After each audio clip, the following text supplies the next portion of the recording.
Madam, जो आज ये बाइकआउट आपने किया है, क्या आपको वोट नहीं कास्ट करने दिया है? हमें जी वोट नहीं कास्ट करने दिया, और हमारे 2 मेंबर जो थे वो बाहर थे, और उनको बुलाने के लिए हमारे जो मेन लीडर हैं उन्होंने उनको कहा कि हमें बोलने दें, हमें अपना मौक़िफ़ तो पेश करने दें।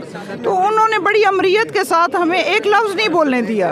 कोई बहुत ही जल्दी थी चीफ मिनिस्टर बनने की, और ये जिस तरह धांधली का इलेक्शन हुआ है, जैसे फॉर्म 47 का इलेक्शन हुआ है, इसी तरह ये आज भी इसी तरह ही हमने देखा है कि हर चीज़ जो है वो ज़बरदस्ती की जा रही है।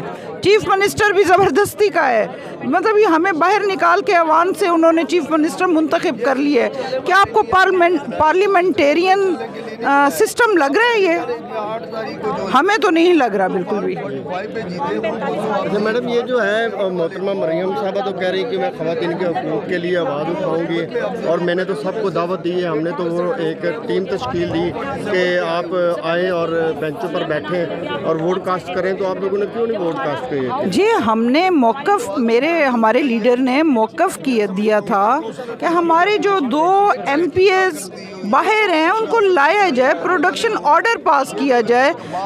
जो हमारे स्पीकर साहब हैं वो प्रोडक्शन ऑर्डर पास करें और उनको लाया जाए।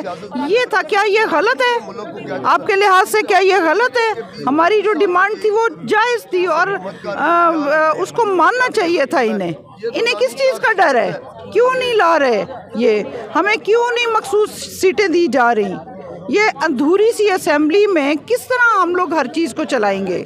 अभी मैडम, आपका पार्टी का जो आइंदा का क्या लाएअमल है, आप इसके लिए कहाँ? इंशाल्लाह ताला जी, हम तो अपने जो भी नाजायज़ होगा उसके लिए स्टैंड करेंगे, हम बोलेंगे।